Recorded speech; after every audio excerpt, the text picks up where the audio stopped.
Hi everyone, welcome. So today I will be talking all about the type of evidence you need for a marriage-based case. When you're filing these, you need to be able to prove that your marriage is real, that you entered the marriage to basically have a life together, not just for immigration purposes. And that's all USCIS is looking for when it comes to those documents.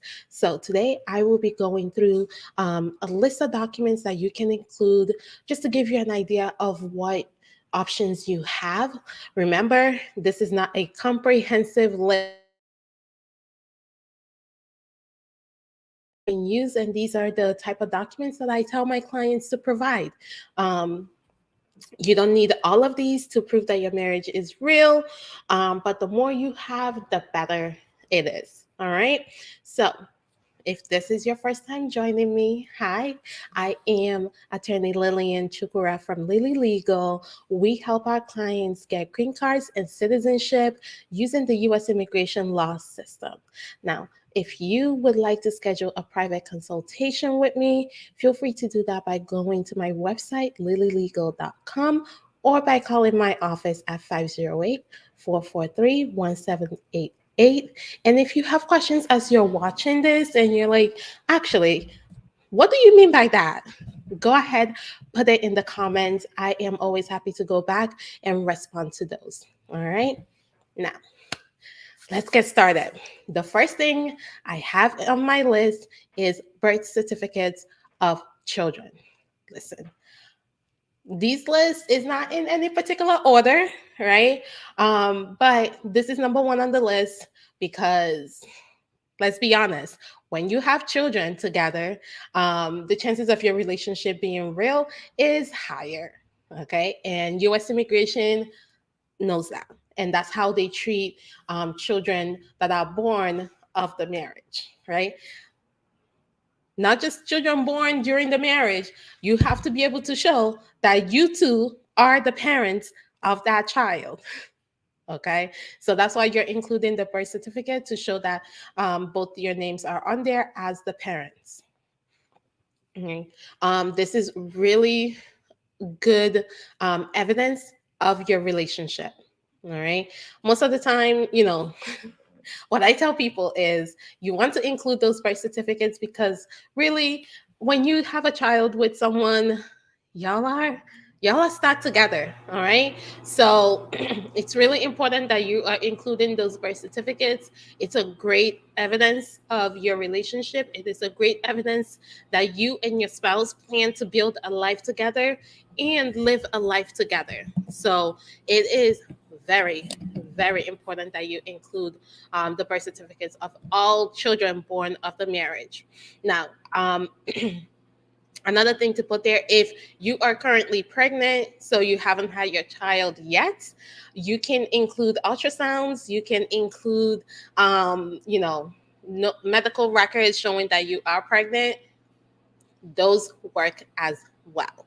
And then once you have the once you give birth, if your case is still pending and they ask for more documentation, you can then include the birth certificate. If you have an interview, you can take the birth certificate with you to the interview. But pregnancy and children, great evidence of your relationship. The next thing is filing taxes together. Okay, jointly filed tax returns. I'm not talking about you married filing separately, even though you can, right? You do have the option of filing separately. However, when you have a jointly filed tax return, so married filing jointly is a great evidence of your relationship, right? Because you two are basically telling the IRS, we are married, treat us as one. Treat our income as one, treat our tax liability as one, um, treat our credits as one. So you are putting yourself out there to the US government as one unit. And that makes a difference. So filing separately, even though it shouldn't negatively affect your case, does not actually help your case.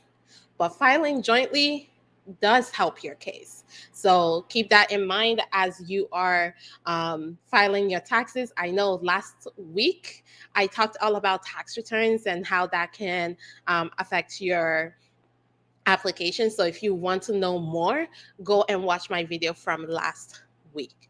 All right. The next thing is your IDs. So a simple thing is typically when you move,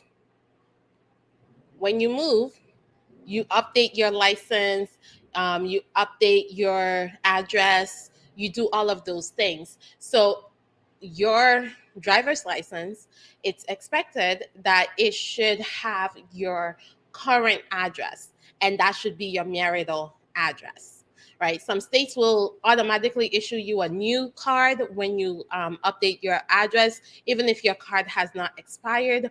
Other states, like Massachusetts, will just let you write the new address on the back of the card until it's time for you to renew. So if it's time for you to renew your card, make sure that you are putting your marital address on that card. Do not make the mistake of just checking off boxes and not reviewing the information that's on there. So make sure you're updating your address with your RMV, DMV, okay? So that they have the right address for you. So that is really important because remember, one of the things you need to show is that you and your spouse have a shared residence, right? That you two live together. And updating your driver's license is an easy way of being able to show that. So do not miss that little thing there that can make a difference. The next thing is joint bank account, checking and savings accounts. Now, everyone says have a joint account. That will help your case. No. Having a joint account on its own does not help your case. Having a joint account that you use on a regular basis for your household needs, that your income or part of your income goes into, that's going to help your case. All right. So if you just have a joint bank account and you opened it with $20 and a year later there's still only $20 in it, no transactions, you're not buying your groceries through it, your income is not going in there, you're not paying your rent, your utilities, nothing, absolutely nothing of your day-to-day life and spending goes through that account, that's not helpful. That would actually raise more questions than if you did not have a joint bank account at all. So, if you are going to go through the trouble of opening a joint account, please use the joint account for your joint expenses. So, your incomes are going into the account and your expenses, household expenses, rent, utilities, groceries, right? Gas for your cars, all of that is going through your joint account. You are allowed to have separate accounts. However, if you choose to have joint accounts, please use it for your household expenses, or it's not really going to help your case. It's just going to raise more questions for the officer that's reviewing your documents. Okay. All right, just 1 second. Let me see. I have a question here, so I just want to make sure how long it will. Okay, so I'm guessing the question is how long will it take for USCIS to accept um, adjustment of status through marriage? It was sent 2 months ago and didn't see my check. It's not cashed by USCIS. So since you do have a lawyer, you should probably follow up with them on that. However, it can take up to it's really up to USCIS. So typically, it can take up to a month or two for them to accept or reject the application. If they reject it, they will send you a notice that it has been rejected. Um, if it has been accepted, they will send you a notice for that as well. So I would say follow up. And if the check has not been cashed, you can talk to your lawyer about the options of possibly just canceling the check and sending a whole new application. Okay. All right. So, next thing after joint bank accounts is joint credit cards. All right. Do not just add your spouse to your credit card, and if the statement does not show both names, right? And it does not show that you two actually use the account. So I've seen people have a joint credit card, and only one spouse actually uses it, right? They're like, oh yeah, I didn't give her the card because it's technically my account. Well, if you're going to have both names on it, that means both of you have equal rights to it. And if it's not showing that both of you are actually using it, that's not great evidence. All right. So again, just like the joint bank account, it needs to show joint usage. Okay. The next thing is if you two own real estate, right? If you and your spouse own real estate together, both names are on the deed. If you have a mortgage, both names are on the mortgage. That is great evidence. The only thing is, most of the time, if your spouse does not have a social security number or a tax ID number, most banks are not going to want to include them on the mortgage. But you should be talking to your state to see if they can be added to the deed. Most of the time, they can be added to the deed, but the mortgage may be a problem if they do not have a social security number. The same thing for the credit card and the and the bank account. Typically, if there's no tax ID, social security number, your spouse may not be able to open a joint account with you. That's also okay, because this is a known issue that USCIS knows that most banks require a social security number or tax ID in order to open an account. So they're not going to penalize you for it. However, showing that the account you do have is being used for household needs is important. All right. And then as far as like if you have the property and the mortgage, but it's just in one person's name, showing that both of you live there and that the expenses are coming from are being paid by both of you, is also a way of doing that without actually having both names on the mortgage or the deed. All right. So if you don't own property, but you lease an apartment or a house, showing both names on the lease, landlords now are being tougher on these with spouses that do not have a social security number. So just know, just talk to your landlord and see if they're willing to have both of you on the lease. If they're not, you can always get a statement from the landlord, just a letter saying that both you and your spouse live in that apartment, and include a copy of your rent receipts showing both names. Okay, so those are the things that can help.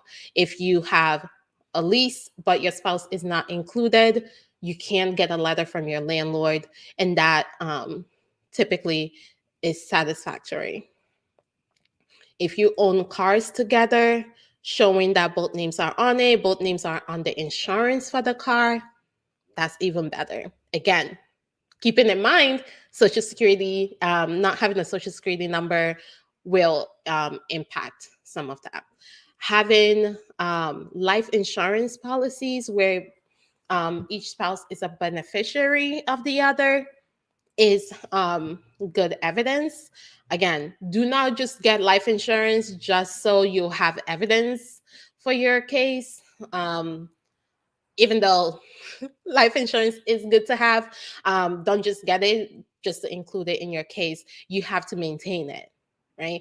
Don't just get it so you have that initial documentation, and then like a year after you just take it off. No, that should be something that you are continuously doing. Okay. Now the next thing is having bills together. All right. So that includes gas, electric, phone, internet, cable, gym membership, like whatever it is that you spend your money on, both of y'all need to be on it. So something that we have included as evidence that you may not even think about is your Netflix account, right? Because Netflix allows you to have multiple people on it. We've actually included that as evidence in a marriage-based case. So you can be creative. You can be creative. So if you are not able to get both names on the utilities or telephone or internet or something like that, your gym membership, right? You can get couples gym membership. So be creative on those things. Correspondence between you and your spouse.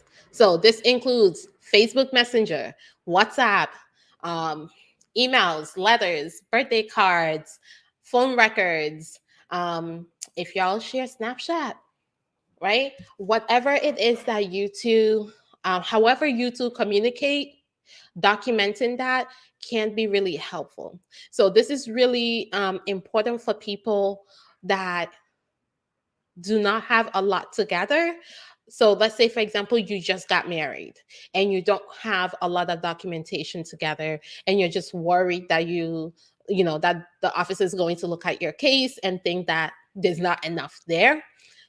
Your communication. So if you just got married this week, your communication last week is still evidence of your relationship. So don't think it's everything after your marriage. It can include things before your marriage that shows your courtship before you decided to get married. I've seen people actually propose through WhatsApp because they were in two different countries, right? So all of those things matter. Your communication can be helpful.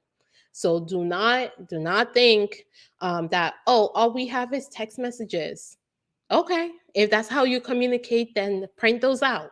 There is ways to do it. Okay, so print those out. It is helpful.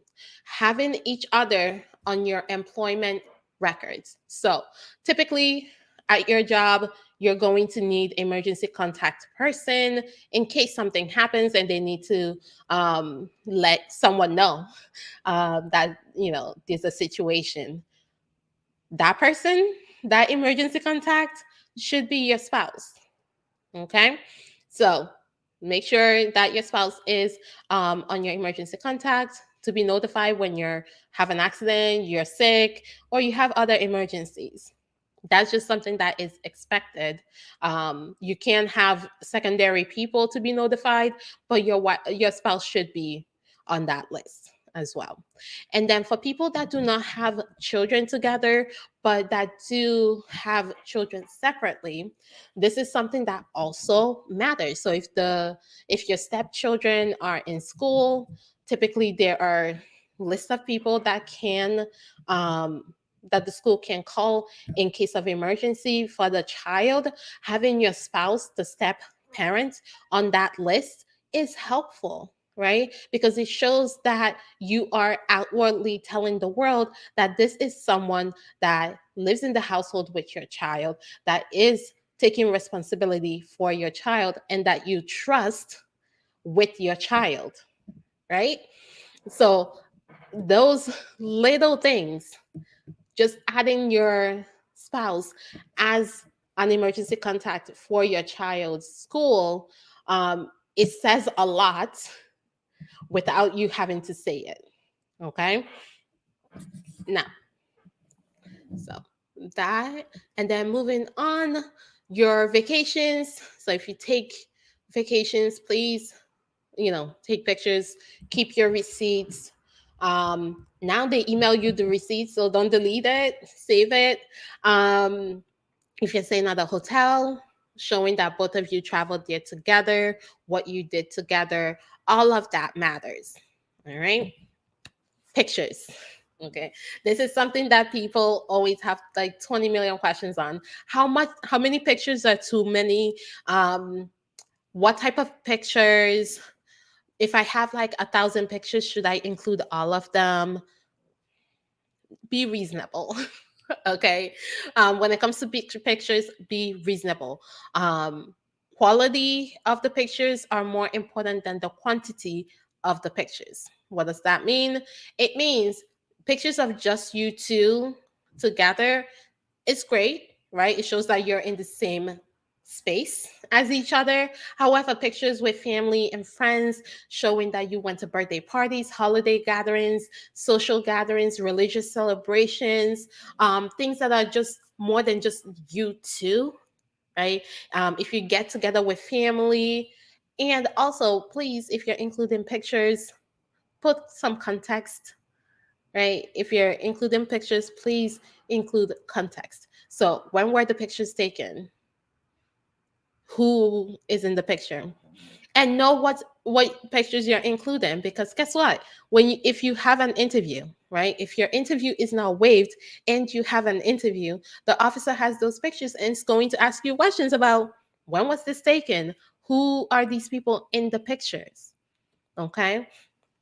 And not knowing the answers to those questions during your interview is going to be a problem. Okay. So make sure you're including pictures from your wedding. If you have a reception, if you went on a honeymoon, pictures of you two together, like I said, in social events with other people, pictures of you on vacation, those all matter. All right. So remember, quality over quantity. The officer does not want 1,000 pictures. That's just selfies of you two. Okay? They don't want that. Now, if it's selfies of you two going to, the Eiffel Tower, the Statue of Liberty, right? Those are quality over quantity. But if it's just pictures of you in your house, like if it's just selfies of you two in your house and there's 1,000 of them, that is not really helpful to the officer. It just tells them that you were in the same space. All right. If you are active with any temple, mosque, church, you should be, you can get a letter from your leader, from an employee of the organization that can attest that you are a member. If you have, you know, membership cards or something, like whatever it is that they can give you to show that not only are you a member, like you and your spouse are a member, but that they have personal knowledge of you two as a couple. That is what you're looking for there. You can also include affidavits from friends and family members that have personal knowledge of your relationship. So people that knew when you two first started dating, people that were present at your wedding, that you see on a day-to-day basis as a married couple. Those are great people to include affidavits from. Again, I am going to say this. Affidavits are weak if they are your only, you know, the officers, when it comes to hierarchy of evidence, affidavits are like on the bottom. So everything else I've talked about up until now is better, 1,000 times better than just affidavits from your friends and family, because they have reasons to just say whatever you need them to say, right? So affidavits from friends and family are weaker forms of evidence to prove that your marriage is real. All right. So keep that in mind. And that's why I also have it as the last thing. So if all else fails and you don't have anything else, you should at least have the text messages, right? But if you have nothing else and all you can get is affidavits from friends and family, it's better than nothing. But just know it is weaker evidence. And the US government, generally believes that your friends and families are willing to lie for you. Okay? So that's why they do not give it as much weight. Not that your friends and families are lying, but they do give it less weight. So that's why the letter from your church, mosque, synagogue, or temple is higher on the list than affidavits, because that is from someone that's not your personal friend, right? That is from an organization that's basically saying these people are members of our organization. They do come to church. They are part of these, church activities. They do show up. They do participate. And I've seen them as a couple. Like if you had marriage counseling through your church before you got married, that is great evidence, right?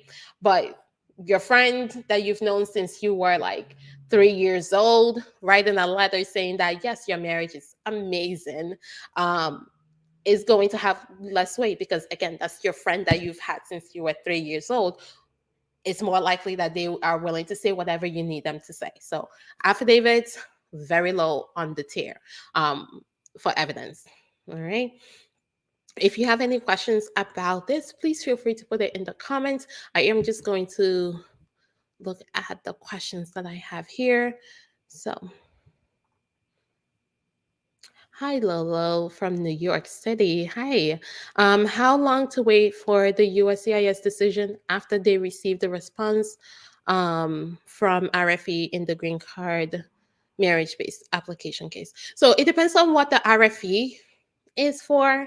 So if the RFE is asking for specific documents to basically show that your marriage is real, or to show that you qualify for a green card, then they may not be at the stage where they can make a final decision yet.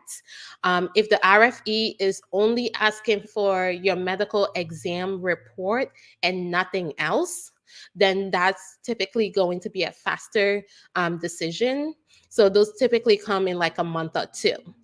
But if they're asking for anything but the medical exam report, then it's going to take longer. So getting an RFE that's not asking for the medical exam report does not mean that they are about to make a decision on your case.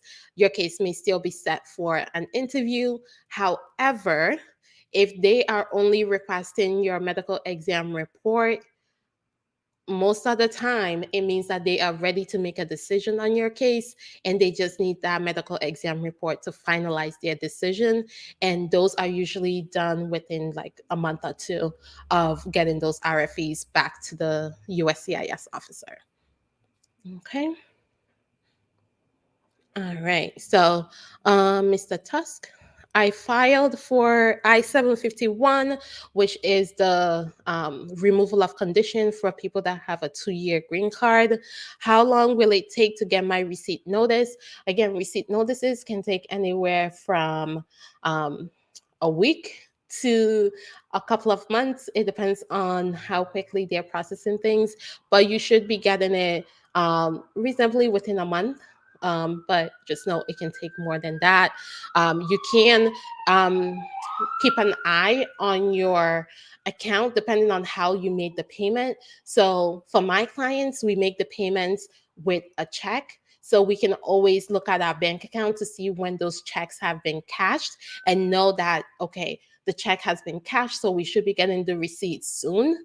But if if you sent a money order, which they do say that you can do, right? If you send a money order, it's harder to know when they cash that. But if you send a check, you can look at your account to see when it's been cashed, and that will give you, and once it's cashed, that means they have accepted the application, and you should be getting the receipt notice soon. But if you do the money order, it's harder to gauge when they will send that. Okay. So let's see. As a 2-year green card holder, Um, haven't gotten my tenure based on cruelty. Can I file for citizenship with 3 years of getting my I-751 removed? So if it is approved based on cruelty, then yes, right? So you do need to provide the evidence that it was based on cruelty and make sure that you have the documentation to back it up. When that's the case, then yes, you can still file within the 3 years, because your removal is going to be based on cruelty and not based on divorce, right? Divorce cuts off that 3 years, but cruelty does not. All right. Let's see. Lolo has another. Okay. This RFE asks only for one paper. They asked to send the current form of I-485 because I sent the old form before. Okay. So basically, they are still at the beginning stages. If that's what they are asking for, they are still at the beginning stages. So when they look at it and they see that they don't even have the right forms, they stop. They don't look at anything else until they get the right forms, right? They can't make a decision based on the wrong forms. So they will probably start looking at it again once they receive the right forms. So they're not, unfortunately, if that's what they're asking for, they're most likely not close to making a decision. It means that they haven't even started looking at that I-485, right, to see if you qualify. They would want that new form before they will start looking at whether, you know, they need anything else. So unfortunately, that's what that means. But again, it doesn't mean that they're not going to process your application. But if you're asking how soon they're going to make a decision, just know they're still at the beginning stages. Sorry. All right. So if anyone has any other questions, please feel free to put them in the comments. And then if you are watching this on the replay, please, please ask your questions as well, because I know you're going to have some. So feel free to ask your questions. I will go through and answer those. And then, oh, just a quick note. So all this, everything I talked about, right? I'm going to do a quick run through of everything. But just know all of this not only applies for when you're getting your initial green card application, right? When you're filing your initial green card application, but if you have the 2-year green card and you need to file to remove your condition, know that these are still the type of evidence you need to be including. Okay, so know that. Don't think that, this is just for people filing at the initial stage. This also goes for people filing to remove conditions. So I'm going to run through these one more time, the type of evidence you need to include for your marriage-based green card. This is initial green card or removal of condition. First thing is birth certificates of all children born of the marriage, copies of your jointly filed IRS income tax returns, your driver's license state ID showing your shared address, joint checking or savings account showing your income is going in and that your joint expenses are coming out of it. Joint credit cards showing that you and your spouse share the account and use the card. Real estate deeds showing joint ownership. Apartment leases showing both your names on it. And if you don't have both your names on the lease, a letter from your landlord showing that you and your spouse live in the apartment is also good. Evidence of joint ownership of cars, boats, whatever form of transportation. If you have a loan showing both names on the loan, life insurance policies where both of you are each other's beneficiaries, medical and health insurance, showing that both of you are on the same insurance, joint car insurance, um, copies of your bills showing that both your names are on it. So that's gas, electric, phone, internet, cable, gym, all of it should be joint. um, Something from your employer showing that your spouse is your emergency contact person. So they're the person they call when you have an accident, when you are sick, or have other emergencies. Who do they call?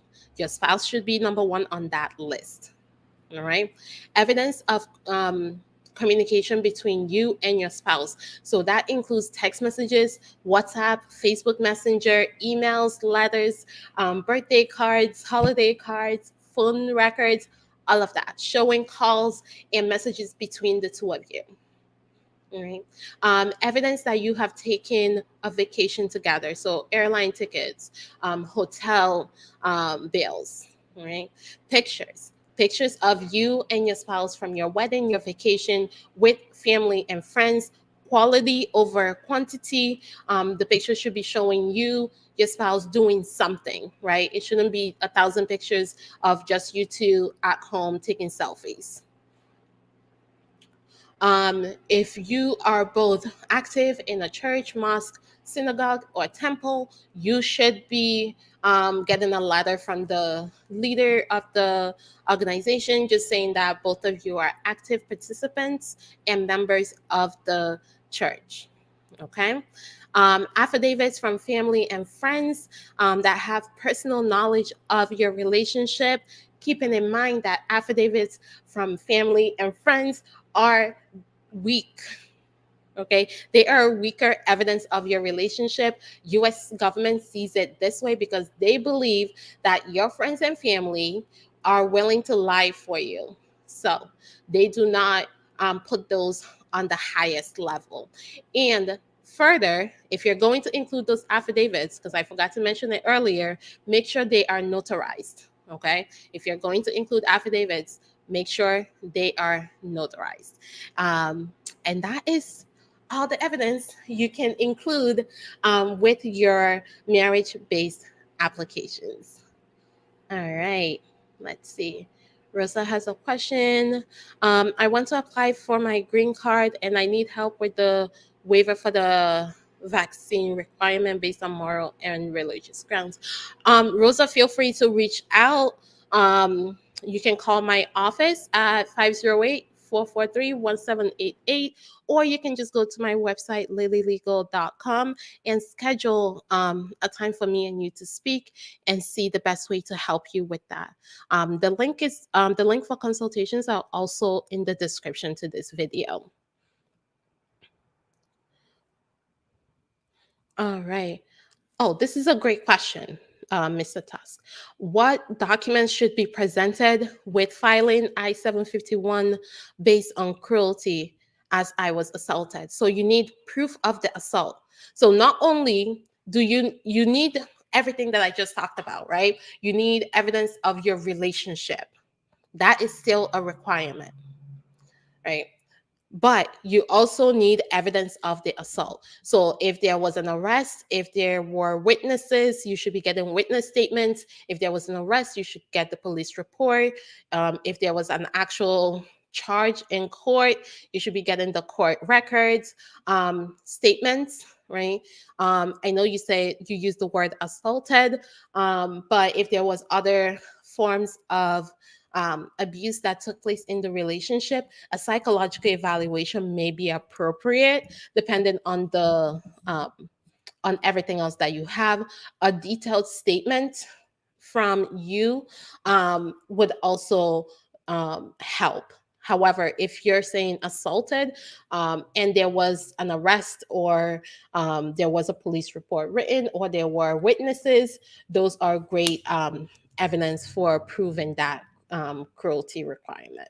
But just keep in mind, you still need these evidence to show that the marriage was entered into in good faith, that you two were building a life together, and then the reason you're not filing together is because of the cruelty, and this is the evidence of the cruelty, if that makes sense. So you have to prove both things. All right. Oh, you are very welcome, Lolo. I am so happy that you found that helpful. And then, Rosa, I look forward to talking to you. All right. So, if you have any other questions, please feel free to reach out. Um, and you can always put it in the comments. If you found this video helpful, please consider subscribing if you are not already subscribed. Like this video, share this video, just let people know um, that are applying for a marriage-based green card, what documents they're going to need. And yeah, that is all I have for you today. Thank you so much for taking the time. And as always, I am Lillian Chugura.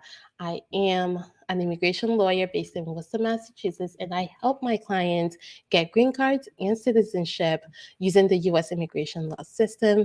Thank you again and have a great rest of your day. Bye.